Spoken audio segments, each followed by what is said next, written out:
శ్రీమాత్రే నమః. అందరికీ నమస్కారం అండి. వరాల జల్లు కురిపించే వరమహాలక్ష్మీదేవి యొక్క వరలక్ష్మి వ్రతాన్ని కలశం ఆనవాయితీ లేనివారు అంటే పూజ నిర్వహిస్తున్నప్పుడు కలశం పెట్టుకోకుండా ఏ విధంగా ఆచరించాలి, ఈరోజు అమ్మవారికి ఎటువంటి నైవేద్యాలు సమర్పించాలి, పూజ ఎలా చేయాలి అనే పూర్తి సమాచారాన్ని ఈ వీడియో ద్వారా తెలుసుకుందామండి.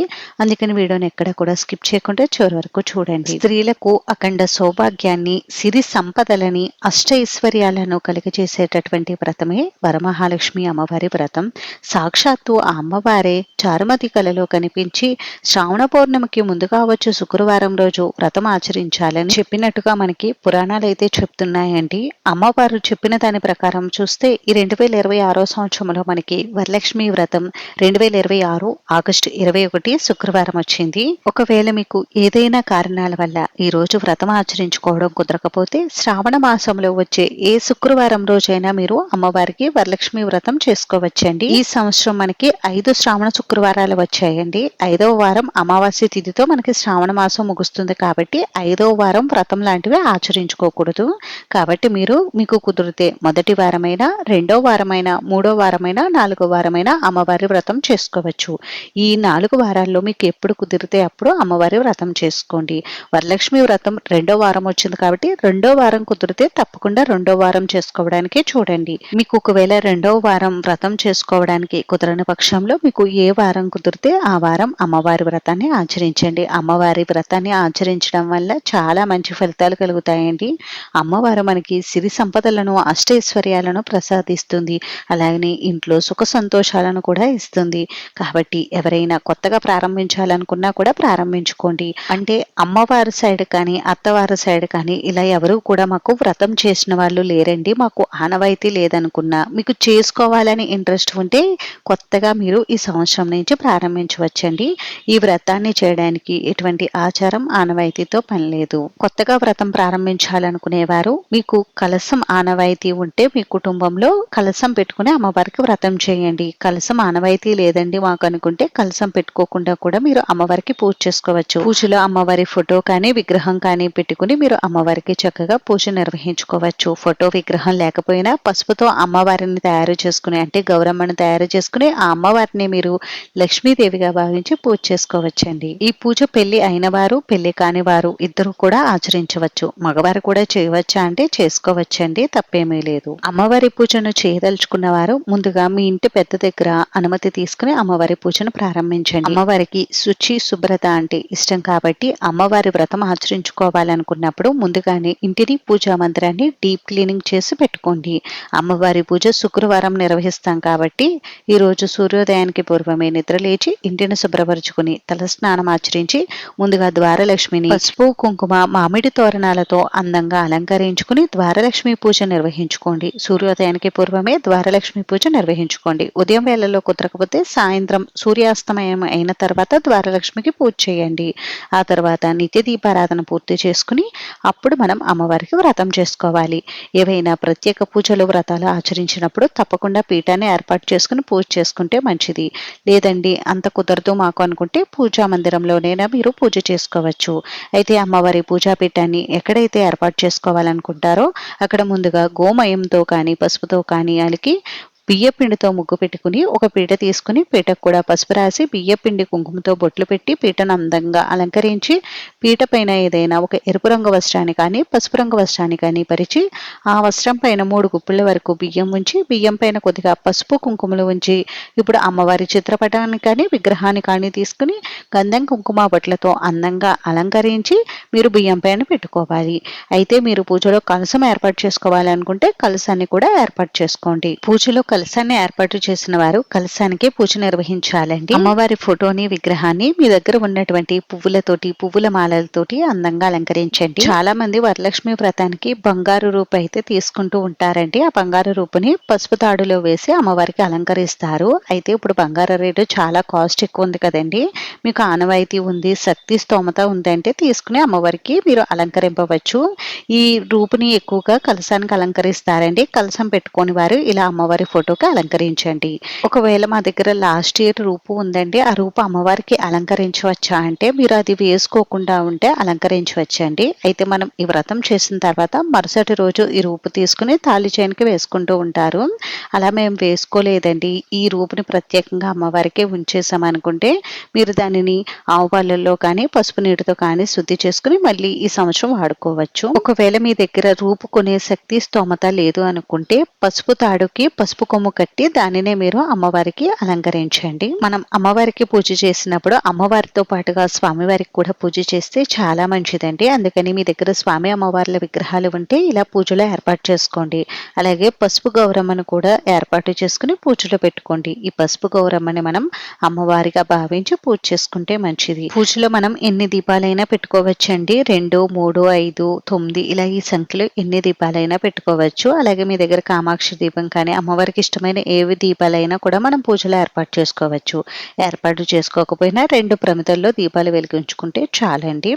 అలాగే మనం ఏ పూజ చేసినా వ్రతం చేసినా ప్రథమ పూజ గణపతికి చేస్తాం కాబట్టి తప్పకుండా మనం పసుపు గణపతిని అయితే పూజలో ఏర్పాటు చేసుకోవాలి. అమ్మవారి దగ్గర ఇలా నిండుగా పసుపు కుంకుమలు అలానే 2 పసుపు కొమ్ములు కూడా పెట్టుకోండి.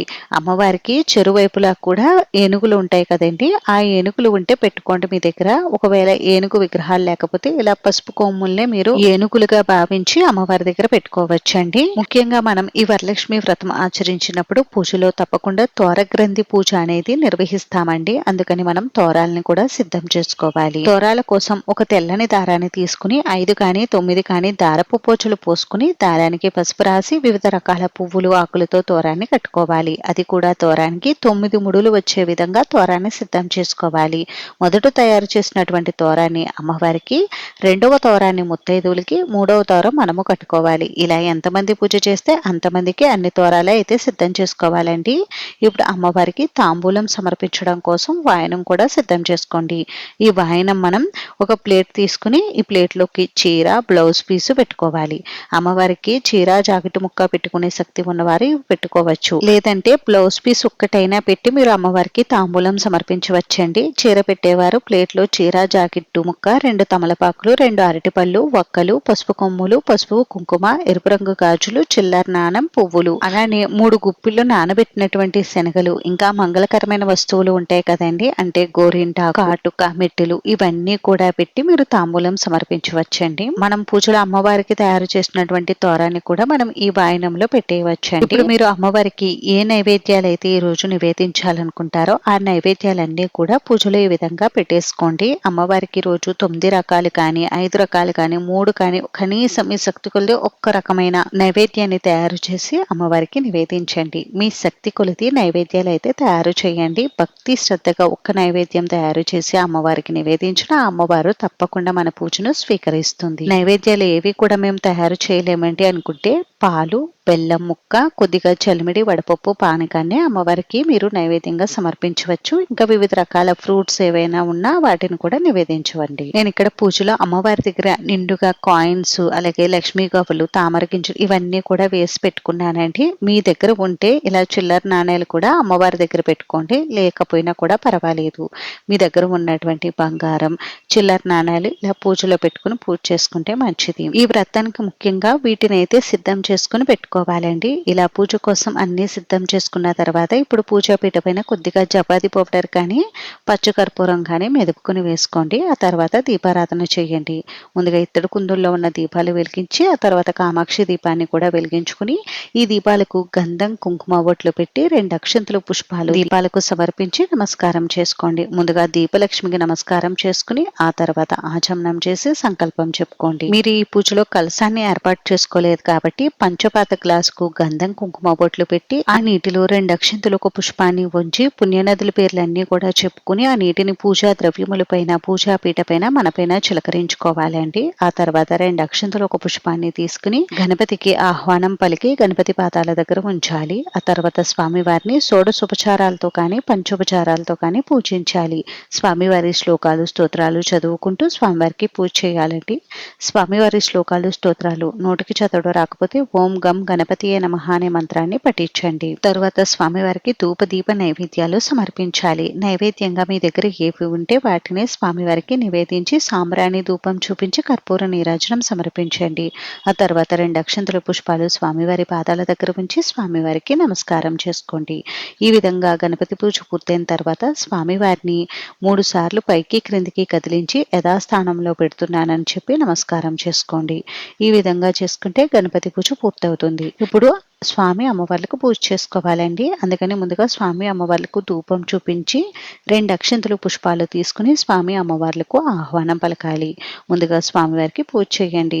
స్వామివారికి కూడా షోడశోపచారాలతో కానీ పంచోపచారాలతో కానీ పూజ చేయండి. స్వామివారి శ్లోకాలు స్తోత్రాలు చదువుకుంటూ స్వామివారికి పసుపు కుంకుమ గంధం అక్షంతలు పుష్పాలు సమర్పించండి. స్వామివారి పూజకు పసుపు రంగు పుష్పాలు కానీ తులసి దళాలు కానీ ఉపయోగించండి. స్వామివారి శ్లోకాలు స్తోత్రాలు నోటికి చదవడం రాకపోతే గోవింద గోవింద అనుకుంటూ పూజ చేయండి. స్వామివారికి పూజ అంతా పూర్తయిన తర్వాత ఇప్పుడు అమ్మవారికి పూజ చేసుకోవాలి. 2 అక్షంతలు పుష్పాలు తీసుకుని అమ్మవారికి ఆహ్వానం పలకండి. అమ్మవారికి షోడశోపచార పూజ నిర్వహించుకుంటే చాలా మంచిదండి. షోడశోపచార పూజ అంటే 16 ఉపచారాలతో అమ్మవారికి పూజ చేయాలి. ప్రతి ఉపచారానికి సంబంధించినటువంటి ద్రవ్యాన్ని అమ్మవారికి సమర్పించాలి. ఒకవేళ మీ దగ్గర ఆ ఉపచారానికి సంబంధించినటువంటి ద్రవ్యం లేకపోతే పుష్పాలు కానీ అక్షంతలు కానీ సమర్పించవచ్చు. అమ్మవారికి షోడశోపచార పూజ చేసేటప్పుడు అదాంగ పూజ చేసేటప్పుడు అక్షంతలతో కానీ పుష్పాలతో కానీ పూజ చేయండి. షోడశోపచార పూజలో అష్టోత్తరం చేసేటప్పుడు కుంకుమార్చన నిర్వహించుకుంటే మంచిది. అలానే అమ్మవారికి సంబంధించినటువంటి శ్లోకాలు స్తోత్రాలు చదువుకుంటూ అమ్మవారిని సుగంధభరితమైన పుష్పాలతో పూజించండి. లేదా గులాబీలు చామంతులతో కూడా అమ్మకు పూజ చేయవచ్చు. కొద్దిమంది అమ్మవారికి ఇష్టమైనటువంటి మంగళకరమైన వస్తువులతో కూడా పూజ నిర్వహిస్తూ ఉంటారండి. మీ దగ్గర ఉంటే వాటితో కూడా మీరు అమ్మవారికి పూజ చేయవచ్చు. కానీ ఈ రోజు ముఖ్యంగా అమ్మవారికి కుంకుమార్చన నిర్వహించడానికి ప్రాధాన్యత ఎక్కువ ఇవ్వండి. కుంకుమార్చన నిర్వహించేటప్పుడు ముందుగా పసుపుతో పూజ చేసి ఆ తర్వాత కుంకుమతో పూజ చేయండి. కుంకుమార్చన నిర్వహిస్తున్నప్పుడు చూపుడు వేలు తగలనివ్వకుండా మధ్య వేలు బొటన వేలుతో పూజ చేయండి. పూజ చేసేటంతసేపు కూడా అమ్మవారి నామస్మరణ చేసుకుంటూ ఉండండి. అమ్మవారి శ్లోకాలు స్తోత్రాలు నోటికి చదవడం రాకపోతే శ్రీమాత్రే నమః అని అనుకుంటూ పూజ చేయవచ్చు. లేదు అంటే ఓం శ్రీ వరలక్ష్మీదేవియే నమః అని అనుకుంటూ పూజ చేయండి. పూజలో పుష్పాలు ఎక్కువ లేవని పుష్పాలను రేకలు తీసేసి పూజ మాత్రం అస్సలు చేయవద్దండి. ఎన్ని పుష్పాలు ఉంటే అన్ని పుష్పాలు పూర్తిగా పుష్పాన్ని సమర్పించండి. ఇలా అమ్మవారికి పూజ అంతా పూర్తయిన తర్వాత ఇప్పుడు అమ్మవారికి ధూప దీప నైవేద్యాలు సమర్పించాలండి. నైవేద్యంగా ఇక్కడ మనం తయారు చేసినటువంటి నైవేద్యాలు అమ్మవారికి 5 మార్లు చూపించి నమస్కారం చేసుకోండి. అలానే అమ్మవారికి తాంబూలం పూర్ణఫలమైన కొబ్బరికాయని కూడా నివేదించండి. అమ్మవారికి నైవేద్యం సమర్పిస్తున్నప్పుడు తాంబూలం సమర్పిస్తున్నప్పుడు కూడా అమ్మవారికి వాటిని చూపించి నివేదించండి. నా శక్తి స్తోమతని బట్టి నీకు ఇవి అయితే నివేదిస్తున్నానమ్మా, వాయనం సమర్పించేటప్పుడు ఇస్తినమ్మ వాయనం అని చెప్పి అమ్మవారికి ఈ వాయనాన్ని సమర్పించండి. అమ్మవారే తీసుకుంటున్నట్టుగా భావించి మనం అమ్మకి వాయనం సమర్పిస్తే ఆ వాయనం అమ్మ తప్పకుండా తీసుకున్నట్టే అవుతుంది. వాయనం సమర్పించినప్పుడు అమ్మవారికి ఆ వాయనాన్ని కుడివైపు పెట్టండి. ఇప్పుడు అమ్మవారికి సాంబ్రాణి ధూపం చూపించి కర్పూర నీరాజనం సమర్పించండి. ఇప్పుడు ఆత్మ ప్రదక్షిణ చేసి మంత్రపుష్పం చెప్పుకుని అమ్మవారి పాదాల దగ్గర అక్షింతలు పుష్పాలు ఉంచి నమస్కారం చేసుకోండి. సాష్టాంగ నమస్కారం చేసుకుని ఈ పూజలో నేను తెలుసు కానీ తెలియక కానీ ఏవైనా పొరపాట్లు చేసి ఉంటే క్షమించు తల్లి అని అమ్మను వేడుకోండి. తర్వాత మన మనసులో ఉన్నటువంటి కోరికలు అమ్మవారికి వినవించుకోండి. ఇప్పుడు తోరగ్రంథి పూజ అయితే నిర్వహించుకోవాలండి. తోరంపై అక్షింతలు వేస్తూ తోరగ్రంథి పూజ చేయాలి. ప్రతి గ్రంథి దగ్గర అంటే ముడి దగ్గర అక్షింతలు సమర్పించాలి. మనకి వరమహాలక్ష్మి వ్రతకథ పుస్తకంలో ఉంటుందండి తోరగ్రంథి పూజ ఎలా చేయాలనేది. ఆ శ్లోకాలు మంత్రాలు చదువుకుంటూ మనం పూజ చేయాలి. పూజ పూర్తయిన తర్వాత తోరాన్ని తీసుకుని కుడి చేతికి కట్టుకోవాలి. ఇప్పుడు చేతుల్లోకి కొన్ని అక్షింతలు తీసుకుని వ్రతకథ అయితే చదువుకోవాలండి. వ్రతకథ చదవడం రాని వారు విన్నా కూడా సరిపోతుంది. వ్రతకథ పూర్తయిన తర్వాత ఈ అక్షింతలను కళ్ళకు అద్దుకుని కొన్ని అక్షింతలు అమ్మవారి పాదాల దగ్గర ఉంచి కొన్ని అక్షింతలను మన శిరస్సు పైన అయితే వేసుకోవాలి.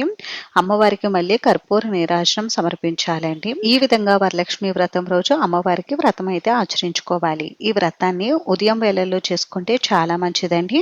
బ్రహ్మ ముహూర్త సమయంలో వ్రతం చేసుకుంటే మంచిది. కుదరలేకపోతే మధ్యాహ్నం 11 గంటల లోపు మీరు ఈ పూజను అయితే నిర్వహించుకోవచ్చు. ఈ విధంగా పూజ చేసినప్పుడు కొన్ని నియమాలు అయితే తప్పనిసరిగా పాటించాలండి. బ్రహ్మచర్యం తప్పక పాటించాలి. మాంసాహారం అస్సలు తినకూడదు. అలాగే మనం తీసుకునేటటువంటి ఆహారంలో ఉల్లి వెల్లుల్లి కూడా వేసుకోకూడదు. ఇక ఇంట్లో గొడవలు పడడం, ఎవరినైనా దూషించడం లాంటివి అస్సలు చేయకూడదు. ఈ విధంగా వ్రతం చేసినప్పుడు మనం అమ్మవారి పూజా పీఠాన్ని మళ్ళీ ఎప్పుడు కదిలించాలని చాలా మందికి డౌట్ ఉంటుందండి. ఈరోజు అమ్మవారికి ఉదయం, సాయంత్రం కూడా పూజ చేయాలి. సాయంత్రం కూడా మీకు కుదిరితే షోడశోపచార పూజ చేసుకోండి. కుదరలేదనుకుంటే దీపారాధన చేసి అమ్మవారికి పంచోపచార పూజ చేసి ఏదైనా కొద్దిగా నైవేద్యాన్ని నివేదించవచ్చు. చాలామంది సాయంత్రం సమయంలో ముత్తైదువులకి తాంబూలం ఇస్తూ ఉంటారండి. అలా మీరు తాంబూలం ఇచ్చుకోవచ్చు. పూజా పీఠాన్ని నెక్స్ట్ డే మార్నింగ్ అంటే శనివారం రోజు ఉదయం మళ్ళీ అమ్మకి పూజ చేసి ఆ తర్వాత మాత్రమే మీరు పూజా పీఠాన్ని కదిలించాల్సి ఉంటుంది. ఈ రోజు ఒంటిపూట మాత్రమే భోంచేయాలండి. సాయంత్రం ఏదైనా అల్పాహారం తీసుకోవచ్చు. అష్టలక్ష్ములలో ఒకరైనటువంటి వరమహాలక్ష్మి దేవి అమ్మవారి ఈ వరలక్ష్మి వ్రతం రోజున ఎవరైతే ఈ విధంగా పూజిస్తారో వారికి కొంగు బంగారమై కోరినటువంటి వరాలన్నీ కూడా ఆ చల్లని తల్లి ఇస్తుందని సాక్షాత్తు పరమేశ్వరుడే పార్వతీదేవికి చెప్పినట్లుగా స్కాంద పురాణంలో ఉందండి. అందుకని తప్పకుండా ఈరోజు ప్రతి ఒక్కరూ కూడా వ్రతం ఆచరించుకోవడానికి చూడండి. పూజా పీఠాన్ని కదిలించిన తర్వాత పీఠంపై ఉంచిన బియ్యాన్ని ఏదైనా తీపి పదార్థం చేసుకుని తినవచ్చు. అమ్మవారికి సమర్పించినటువంటి వాయనాన్ని ఎవరికి ఇవ్వకూడదండి, మనమే ఉంచుకోవాలి. ఆ వాయనంలో పెట్టినటువంటి చీర, బ్లౌజ్ పీసు, గాజులు అన్నీ కూడా మనమే ఉంచుకోవాలి. ఇక్కడ ఒక ముఖ్య విషయం అండి, పూజ అంటే ఆడంబరంగా చేసేది కాదు, భక్తి శ్రద్ధగా చేసేది అనేది ముఖ్యంగా గుర్తించుకోవాల్సింది. చాలా మంది ఈ పూజల పేరుతో అనవసరమైనటువంటి వస్తువులన్నీ కూడా కొని తెచ్చుకుని పూజలు అయితే చేస్తూ ఉంటున్నారు. అలాంటివి అస్సలు చేయవద్దండి. అమ్మవారి అలంకరణ కోసం చాలా మంది ఈ పూజలో ప్లాస్టిక్, ఇనుప వస్తువులు కూడా తెచ్చి అమ్మకు అలంకరిస్తున్నారండి. అలాంటివి అస్సలు చేయవద్దు. అటువంటివి ఏమి చేసినా కూడా ఈ వ్రత ఫలితం శూన్యమని చెప్పవచ్చు. అంతేనండి. చూశారు కదా, ఈ వీడియో మీకు నచ్చితే ప్లీజ్ లైక్ చేసి, షేర్ చేసి, సబ్స్క్రైబ్ చేసుకోండి. ఏవైనా డౌట్స్ ఉంటే కామెంట్ చేయండి, రిప్లై అయితే తప్పకుండా ఇస్తాను.